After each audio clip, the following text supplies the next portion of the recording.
Welcome to Channel 18 TV News. I'm Don Julian. When a woman drove her vehicle into a ditch from eastbound I-30 Thursday afternoon near the 141 mile marker, her problems were just beginning. A DPS trooper responded to the call. When the trooper arrived, the woman identified herself by showing what she said was her Texas driver's license. Soon it was determined that she had provided false information. Further checking by the trooper revealed that the woman had outstanding warrants in Dallas and Tarrant counties for possession of a controlled substance, unauthorized use of a motor vehicle, and for possession and fraudulent use of identifying information. The woman was placed under arrest and was taken to the Hopkins County Jail. At a meeting coming up Monday, March 25th at Sulphur Springs City Hall, plans will be revealed for a care center in town to better serve citizens with disabilities. The proposed center, currently under construction, is a project of Clay Pirtle and Renee Aguilar. The mission of the care center is to provide innovative, inclusive programs and community partnerships serving individuals with any level of disability across the spectrum of human special needs. That March 25th meeting on Monday will begin at 5:30 p.m. with refreshments and fellowship. A program will start at 6, and both Pirtle and Aguilar will speak. The Sulphur Springs High School Blue Blazes drill team continues to work on their annual spring show that's coming up at the end of next month. We get more details from Blue Blazes director Christy McCullough. When we get back from spring break, we're about 5 weeks away from it, so it's coming fast and furious. A little scary, but very exciting. This year's theme is called Jukebox Saturday Night, and we are taking a trip down memory lane through all the kind of the decades of music and dance, but mainly how dance influenced music and music influenced dance. So we're going to hit some of those high points of the dance trends through the decades, and it's been fun. The girls have had a lot of fun with it. They really enjoy a lot of what we call the older stuff. And I tell them that's because the music's better than what they listen to now, and they kind of argue with me on that. But it's been a fun show, and I think everybody will find something to really tap their toes to and get involved with, and because it's got a lot of variety to it. When is the performance? The last weekend in April, again, April 26th and 27th, our Friday and Saturday shows. We'll start selling tickets a couple of weeks before, as always. The girls will have those. We'll be advertising those, and they'll be able to get them here at the school as well. A lot of work going on right now, you know. Yes. We've been working on it, as always, since, January. That's kind of our main focus throughout the semester because there's so much involved in it, and I don't think people really realize just how much the girls are actively involved in it. I do a lot of the choreography for the production numbers and things like that, but the smaller numbers I see, the girls are getting to learn how to choreograph and pick costumes or design the lights around them and all that kind of stuff because I want them to have that full experience. So it is definitely a process, and I always tell them, this is the first layer and then the second layer, and we kind of add on top of it. So it is our main focus, but through that, they're learning all different aspects of dance, performance, production, in case them ever decide they want to go into event planning, anything like that they may want to go into later in life. Now, obviously your main group will really be showcased, but you really showcase all the way down to your beginning and younger. Yes, sir, we do. I mean, it is the Blazes show, and they will have the bulk of the routines in there, but we like to showcase our Sparks, who are new members for next year, that will be on the team. We currently have 23 new girls coming up for next year, and so they'll be showcased in several of the routines. We also like to include our dance classes that we've started a few years ago, and we like to showcase them, and theirs is the same thing. They're doing their own choreography, their own production. A lot of the design themselves goes into their routines. And then, as always, we like to spotlight other people. We have some guest singers. We have some guest performers and groups and everything. I'm very excited. Beth Cole, our choir director here at SHS, is going to be a part this year and sing for us. And so I think that will be a special treat. Mike Dodd will be back again, as always. And then a few other surprises along the way. So we're really excited about presenting seen the show once again. The community has gotten behind this show over the years and has really backed it and supported it. And I think they get just as excited about what the next year's going to be as we do. And so that really gives the girls motivation to do well and succeed in that area. As we put this interview on, there's going to be a lot of ears perking up from the alums, the ones Yes. that former Blazes, and what's for them in this? Well, in this particular show, it'll just be a regular show, but as always, we encourage our alumni to come. We have a lot of the alumni daughters that are now a part of our buddy program, so they get to come both as a alumni and watch the show, but also a mom, you know, and kind of relive it.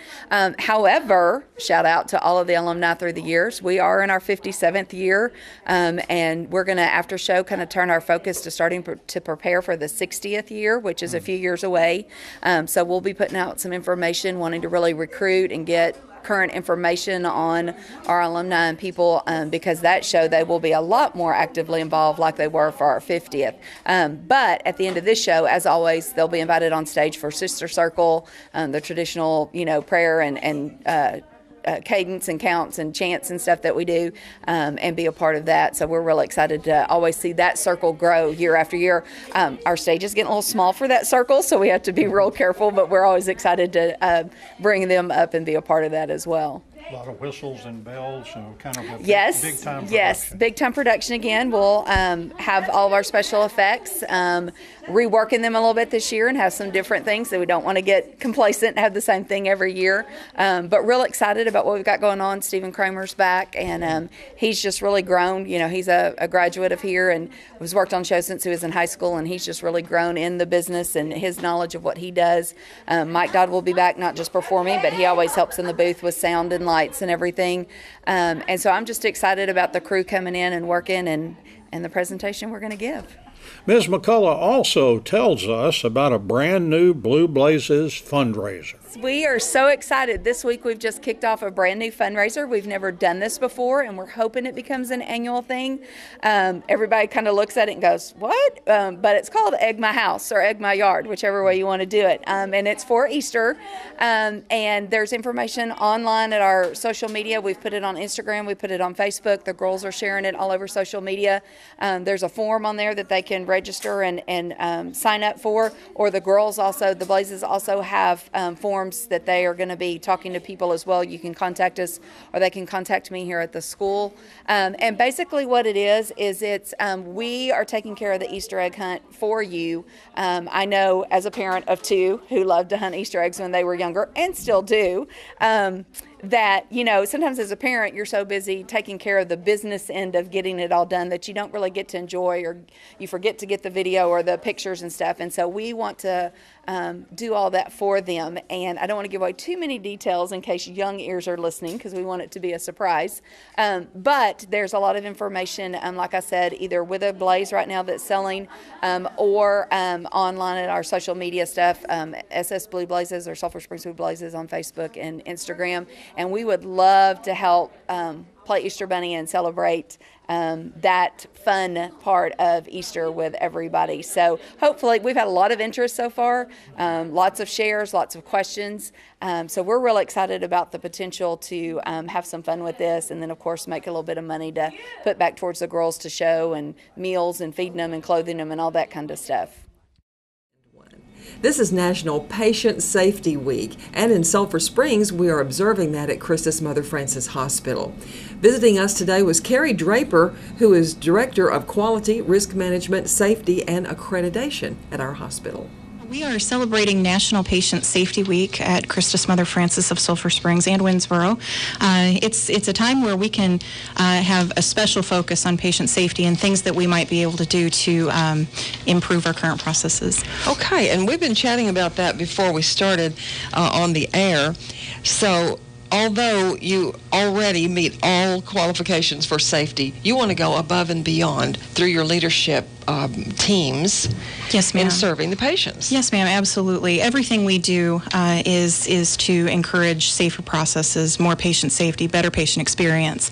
There's a variety of ways that we keep you safe, whether you see those or not, on your hospital stay.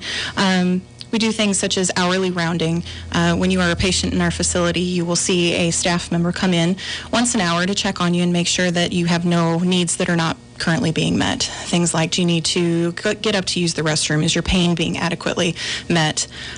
What can we do to make your stay more comfortable and more pleasing? Bedside shift report. We want the patient to be involved in the experience of handoff report. So there's a consistency in care, and the patient has an opportunity to speak up and say anything that they want as a focus for the care for the next shift. Okay. We have patient care huddles, where members of the patient care team will meet at the beginning of each shift and discuss patient care needs. We want to facilitate communication between the associates and encourage teamwork to ensure safe and quality patient care. All right. And these are ways that they keep you safe at our own hospital when you go in. Sometimes when you're in the hospital, you're the last one to know anything because you're sleeping, resting, or under medication. Sometimes your family will be nearby and they'll have questions about the patient's care. Yes, ma'am.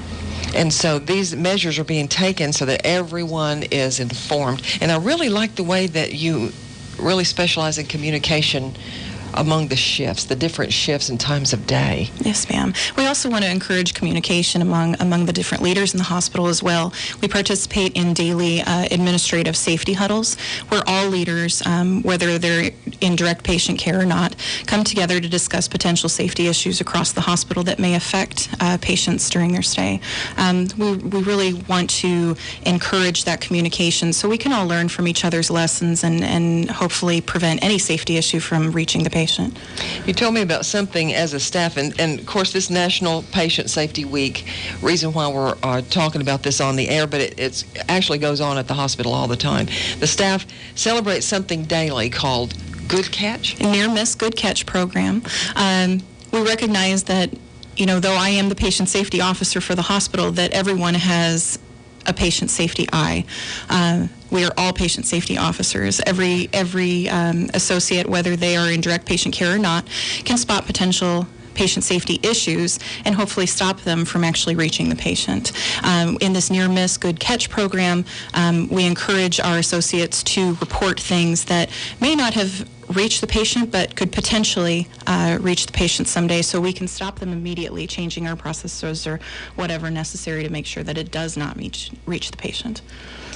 Now, we talked about also the fact that Sulphur Springs and Winnsboro hospitals share leadership or administration. Yes, ma'am. And then the clinic in Emory?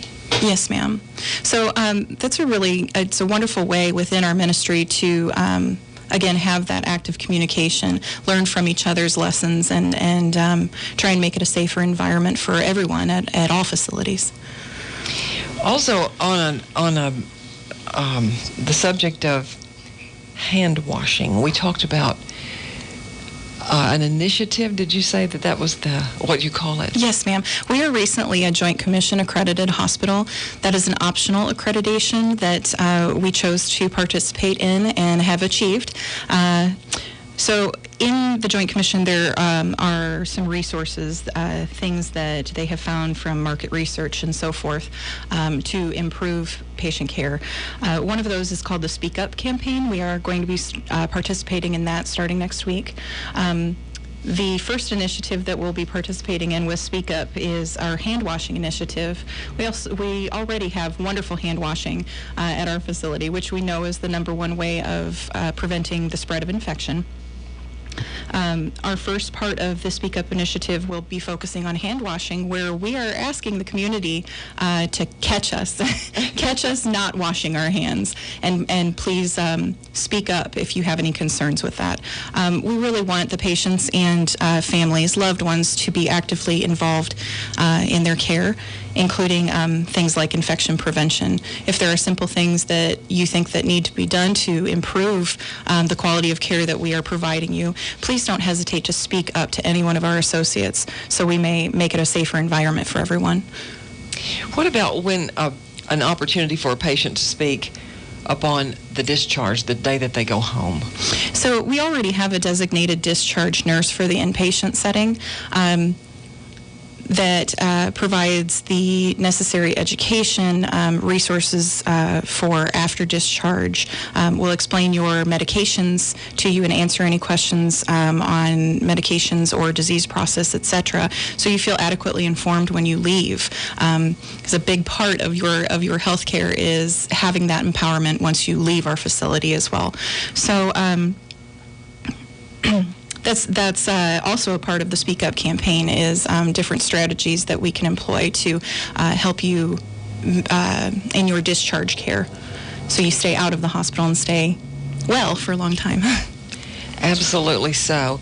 I feel like a person might be surprised at how well this is kind of overseen through various teams for such a little small-town hospital. Yes, ma'am.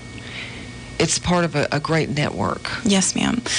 In my department is patient safety, infection prevention, quality, risk management, and accreditation. I think we have somewhat of an advantage that they're all in one department with similar eyes looking at all potential problems. Whereas other hospitals, bigger hospitals, may have more team members. I think that may sometimes discourage communication of those issues, whereas I may look at something from a risk management perspective and see that there is a potential quality issue associated with that could potentially then roll into a patient safety issue. All of our staff are intertwined, and that helps immensely with our ability to communicate and catch problems as they're happening so they don't reach the patient. Well, I hear awfully good things from our Christus Mother Frances Hospital, people who have been a patient and members of their family and friends who would be there at various times, visiting or what have you. And I wanted to ask, because we know some of these people that you might name here. You have a team, and you're director of safety, quality, risk management, and accreditation. Okay, so name some of your coordinators. So I have a coordinator that is fairly new to our department. We're very excited to have her. Her name is Jody Miller.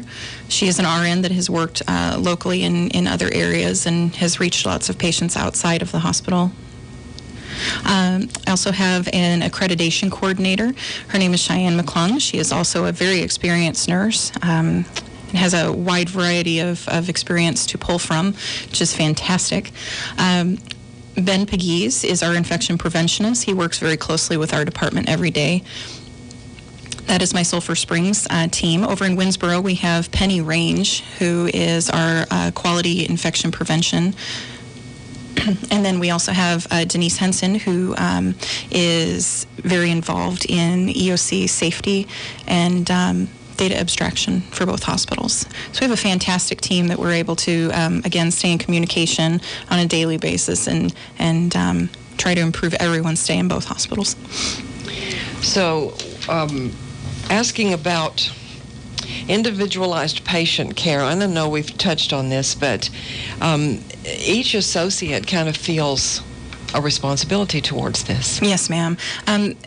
Our hospital is truly local community members giving their hearts every day to other local community members. These are people that you've known growing up from toddlers and so forth, and it truly is a unique experience in this community where that personal connection is there. We want to make sure that each one of the patients with their varying backgrounds and their particular needs with their disease processes are really achieving the experience that they deserve when they come into our hospital. And that's truly with individualized care and people that care to go that extra step.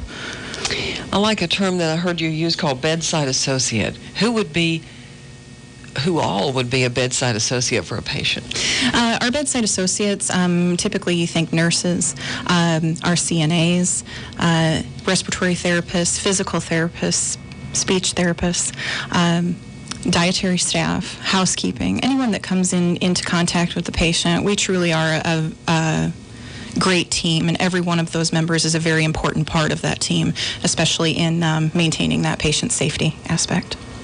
How long have you been at your job at this hospital? I have been in this position for about 2.5 years. I've been in this community for 5 years. I absolutely love everyone that I have come into contact with. It's a wonderful place. You say you took your first training when you decided to go into the medical field in Iowa. Yes, ma'am. Yes, I am not from here. I am from Iowa. I went to a small Catholic university in Iowa, and eventually went to practice in the Cleveland Clinic and Presbyterian Dallas, University of Iowa Children's Hospital. I started having an interest in risk management, safety, and quality after I lost a very dear family member to a medical error. So it is very near and dear to my heart, and I want to treat every single patient and all of their families with the respect that they deserve, because I know what it's like to be in that position. I think some of the conviction you were just speaking about personally is also shared through the Christus Mother Frances Hospital network. Yes, ma'am. And their mission. Yes, ma'am. We want to extend the healing ministry of Jesus Christ, and you can see that in the face of everyone at that facility. We truly want to make sure that you receive the best experience that you can while you are here, and you really feel Jesus Christ in the message of everyone that conveys during your stay. In sports, the Wildcat Tennis Center is serving as host for a 2-day Commerce tennis tournament that got underway Thursday with boys events. Wildcats tennis coach Tony Martinez said Friday that his #1 boys player, Jonah Kirkpatrick, took first place on Thursday. Coach Martinez was excited that perhaps the toughest match Kirkpatrick had was against a Wildcat freshman, Alex Romero. In boys doubles Thursday, the team of Aaron Lucas and Logan Schumacher took first place. A Farmersville team defeated the Wildcats boys doubles team of Jordan Gonzalez and Michael McCord for second place. 2 Wildcats JVers, Tate Smith and Austin Bowie, were allowed to enter the tournament, and they finished third. Wildcats girls had matches on Friday. And that's Channel 18 TV News. I'm Don Julian. Thank you for watching, and so long, everybody.